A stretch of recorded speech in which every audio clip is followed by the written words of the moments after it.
দুইটা যুদ্ধে লিপ্ত হবে। এর একটা উল্লেখযোগ্য যুদ্ধ হলো গাজওয়াতুল হিন্দ। সেই হিন্দের যুদ্ধে আমার উম্মত বিজয়ী হবে। সুবহানাল্লাহ বলেন। তবে হ্যাঁ, মুসলিমদের অনেক রক্ত ঝরে যাবে।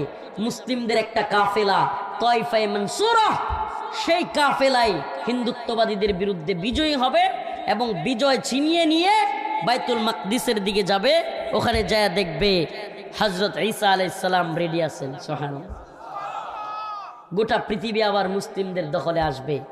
এখন আমরা নতজানু মনে করতে পারি আমেরিকা, চীন, জাপান, জার্মানি, ফ্রান্স কিংবা রাশিয়া, ভারত, এদের অনেক প্রভাব দেখতে পারি, কিন্তু মুসলিমদের বিজয়ের শতাব্দী শুরু হয়ে গিয়েছে।